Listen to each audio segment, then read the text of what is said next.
Y está con nosotros el doctor José Ernesto Vargas, psicólogo clínico, hoy con un tema bastante importante porque vamos a hablar de los trastornos de ansiedad. Querido doctor, buenas tardes, bienvenido. Buenas tardes, Yaque, otra vez aquí en su excelente programa para hablar de temas que le interesan a la población desde un enfoque netamente psicológico. Exacto. Doctor, cuando hablamos de los trastornos de ansiedad, sabemos de que hay muchos desencadenantes, pero me gustaría que nos explique qué es en sí el trastorno de ansiedad o qué es la ansiedad. Bien, el trastorno de ansiedad, así como cuadro, como usted lo plantea, digamos, vamos a tratar de explicarlo bien para que la población lo entienda. Seguramente todas las personas algunas veces han sentido una especie de inquietud, de intranquilidad, de nerviosismo pasajero transitorio, ¿no es cierto? O sea, ante cualquier evento, ante una cita, ante un examen, ante una situación que le genera un poco de expectativa, es normal que la persona sienta inquietud, sienta nerviosismo. Ese nivel de ansiedad leve es normal, es leve, digamos, todos lo sufrimos ante situación. Cuando la ansiedad es patológica es cuando ya se torna continua y permanente y un nivel alto, ese nerviosismo, esa inquietud, obviamente ese no estar quieto, ese no estar sosegado, que me acompaña todo el tiempo, ya ese es un trastorno de ansiedad, ¿no es cierto? Y cuando hablamos de trastornos de ansiedad, ya que hay que decir que son varios los cuadros donde se presenta este trastorno de ansiedad. Podemos, por ejemplo, enumerar el trastorno de ansiedad generalizada, las fobias sociales, el síndrome de pánico, el trastorno obsesivo compulsivo. Por ejemplo, esos serían, digamos, manifestaciones de trastornos de la ansiedad que se expresan en cuadros específicos. Claro, que hay una causa principal que lleva a desencadenar en los cuadros ya de ansiedad, ¿no?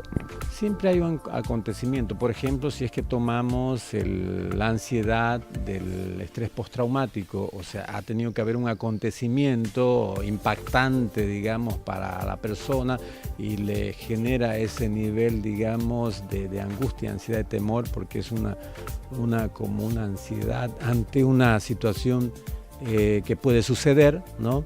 Entonces, en esa situación hay un acontecimiento, hay un hecho que ha acaecido y que genera ese impacto traumático. Pero no siempre, ya que tiene que haber un hecho, una situación. Por ejemplo, hablemos, digamos, de una fobia social.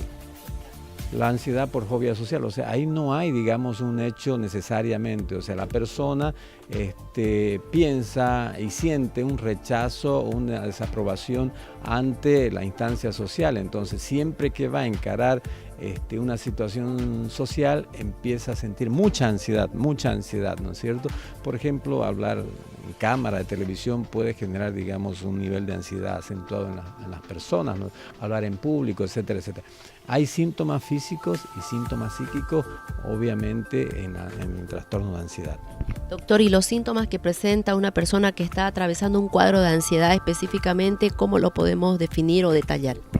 Bueno, como decía anteriormente, o sea, hay los síntomas a nivel psicológico y los síntomas a nivel físico, ¿no? Entre los síntomas a nivel psicológico podemos mencionar, por ejemplo, la sensación de falta de aire, el tartamudeo, la sudoración, especie de inseguridad, ¿me entiende? Hay una especie de tratar de evitar la situación, de escape, digamos, de la situación, ¿no? Y una especie también de temor, de miedo entre los síntomas psicológicos. Los síntomas físicos pueden verse expresados, por ejemplo, en problemas gástricos, en diarreas, cólicos, ¿no? Insomnio también es un síntoma psicológico, ¿no?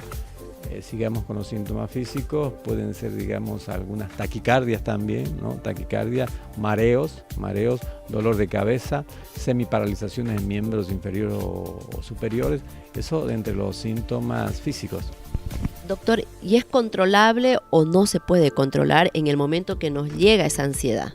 No, es difícilmente controlable, es difícilmente que la persona lo controle porque es víctima, digamos, de esa emergencia, de ese brote de ansiedad muy importante. Entonces, es muy difícil que la persona sin una ayuda profesional de por medio la pueda controlar, ¿no? O sea, nosotros controlamos la ansiedad común, que es pasajera y transitoria, que sentimos algunas veces todos los días ante ciertos hechos. Pero este trastorno de ansiedad ya como cuadro psicopatológico es muy difícil que la persona lo pueda controlar sola. Dentro del tratamiento que se recomienda, ¿qué es lo que se puede dar al paciente o ayudarle a través de las terapias?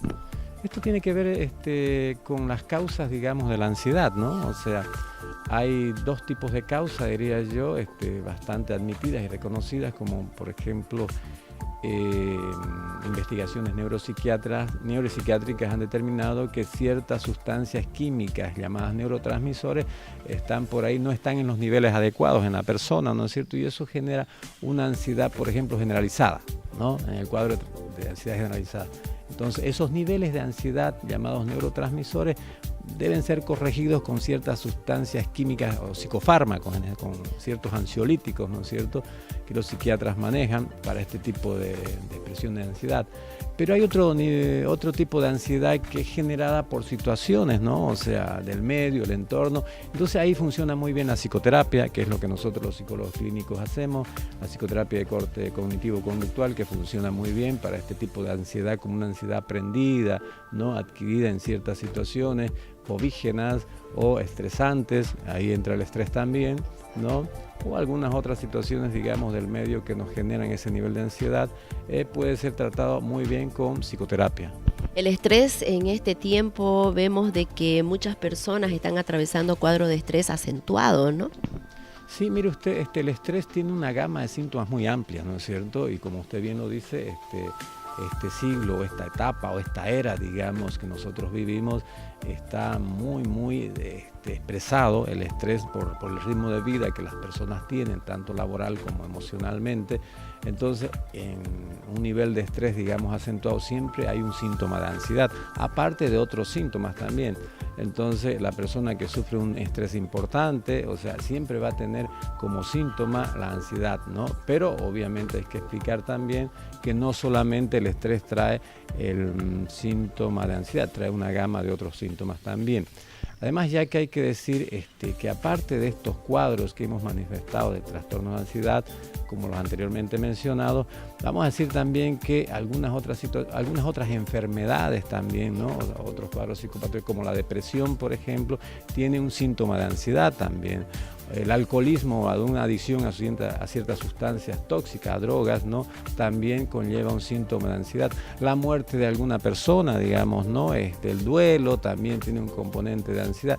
Entonces, algunas enfermedades endocrinológicas también, o sea, tienen un nivel de ansiedad. O sea, que la ansiedad como síntoma puede aparecer en una gama de cuadros, pero la ansiedad como cuadro principal también puede aparecer como síntoma principal, ¿me entiende? Es por eso importante realizar en el paciente un buen diagnóstico para determinar la causa principal, ¿no? Es fundamental el diagnóstico, digamos, en el primer contacto con el paciente, en los primeros contactos, para identificar si es que la ansiedad existe como cuadro en sí o formando como un síntoma de otros síntomas, digamos, ¿no? Entonces hay una escala, hay cuestionarios que los psicólogos manejamos para identificar el nivel de ansiedad en las personas y si realmente se trata de un cuadro de ansiedad generalizada, por ejemplo, ¿no?, o de un trastorno de pánico por ansiedad, o de una fobia social, o de un trastorno obsesivo compulsivo. Entonces el diagnóstico es fundamental acá para tratar la ansiedad. Doctor, en la parte final, como parte de prevención, los ejercicios, llevar una alimentación saludable, ¿esto puede ayudar para poder no generar en cuadros de ansiedad? Bueno, el estilo de vida siempre es muy importante, ¿no es cierto? Es preventivo para todo tipo de psicopatologías o sintomatologías que generan un sufrimiento, un malestar, una problemática en el ser humano, ¿no? La alimentación, como usted apuntaba, el ejercicio también es un catalizador importante del nivel de ansiedad, ¿no? El tener un ritmo de vida no tan agitado, no tan estresado, ¿no? Y obviamente, si ya está instaurado el cuadro de ansiedad, hay que buscar ayuda profesional también, ¿no? No abusar con los ansiolíticos, porque hay gente que abusa mucho con los ansiolíticos. Los ansiolíticos tienen efectos secundarios también, pueden producir dependencia, digamos, ¿no? Lo ideal sería, digamos, tratar de encontrar el origen, la raíz de esa ansiedad, tratarla bajo una técnica de psicoterapia, ¿no es cierto?, que funcionan muy bien.